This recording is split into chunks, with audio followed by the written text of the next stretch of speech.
it's Janelle from Infinite Potential Healing, and today I am coming at you with the astrological outlook for April 5th through the 12th. So we already talked about in last week's video that on the 5th, on Easter Sunday, the sun is going to square Jupiter. And the square, again, is that 90-degree angle, kind of equivalent of elbowing, so the sun is kind of elbowing Jupiter, Jupiter's kind of elbowing the sun back. Nobody's shiny or happy, nobody's getting along real well. A lot of cranky energy, a lot of energetic potential for people to not be feeling super shiny, happy, or kind of an energy where people might not get along real well. So definitely could lead to potential fighty energy in the middle of a holiday that some people celebrate. So just be mindful on the 5th that, this is going to be a temporary transit because, the sun moves relatively quickly, or the earth moves relatively quickly around the sun is more accurate. So this is not a forever type of transit. This too shall pass. And, don't let, the sun kind of highlighting where you may have felt like you couldn't expand, didn't expand fast enough, didn't receive your blessings, as big, bold, or beautiful as you thought you were going to, or things have been delayed. Don't let the illumination of all of those Jupiterian themes, cause you to get stuck in that energy. There's too much other positive, energy out there and going on to really let yourself get weighed down by this. So breathe through it, know that it's temporary, know that it's a transit, know that this too shall pass. On April 8th, we have Mars making a sextile to Uranus. So Mars, we know, is our god of war. It's our drive, our ambition, our passion, our stamina.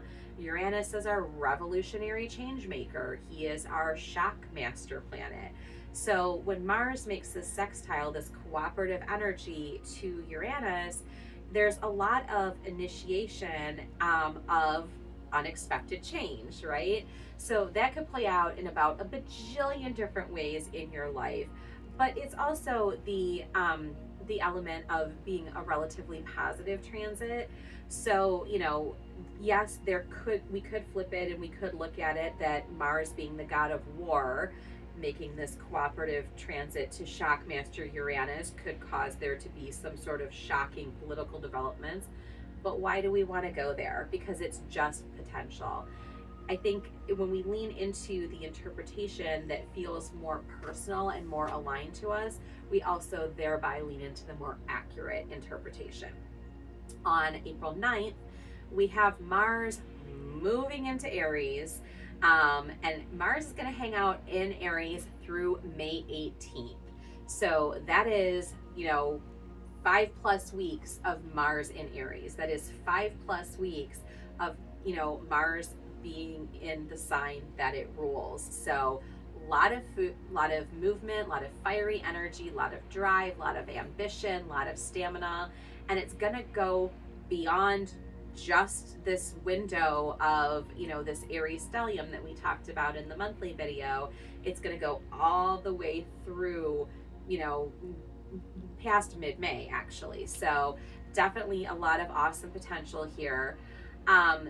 We also have a conjunction to, Mars is going to conjunct Neptune and Saturn on April 9th, which fully activates both Neptune and Saturn, because that Mars energy is very fiery, very activating, and it's going to take us firmly and solidly into a very powerful new era. So with this energy on April 9th, spring is kind of roaring to life with these vibes. So that's pretty cool and pretty exciting. So if maybe you weren't feeling it or haven't felt it or didn't feel it for the first week of the month of April, maybe you were still integrating, maybe there was some transition time needed, maybe you were just fucking tired. By April 9th, you will probably be leaning into it, and it's probably going to have you feeling pretty good, pretty powerful, pretty renewed, and kind of ready to seize the proverbial day, which is pretty exciting. We also know that on April 9th, Mercury is finally out of his retrograde shadow.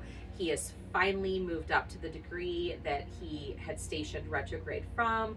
So we are back to where we were before all of that pesky Mercury retrograde business, which is going to allow us, clarity to move forward.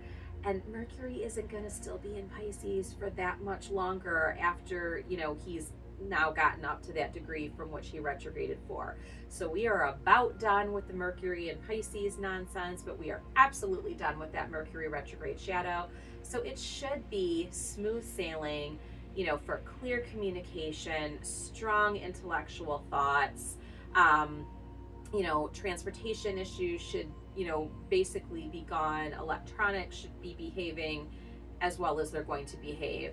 So definitely a really beautiful day, possibly one of the best days of the entire month. So April 9th is very exciting. That is where it is at.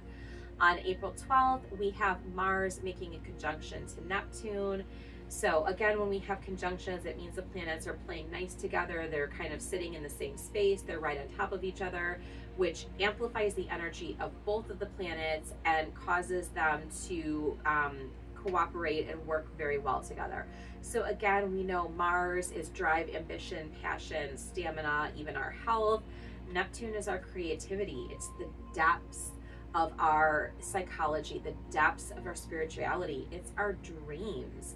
So for Mars to be making this conjunction, we may feel an impetus to be more creative. We may feel an impetus to follow our dreams. We may be ready to initiate some of those deeper seated, deeper felt Neptunian themes. So very, very cool energy. There's not a ton of transits going on in this week of April 5th to the 12th, but the ones that are here are definitely some big players, definitely some cool energy, definitely some heavy hitters, and they're all kind of designed to help motivate us and help move us forward, to help us best utilize that awesome Aries energy that we have a plethora of in that Aries stellium that's going on all month. So enjoy the week of April 5th to the 12th, and I will see you on the other side.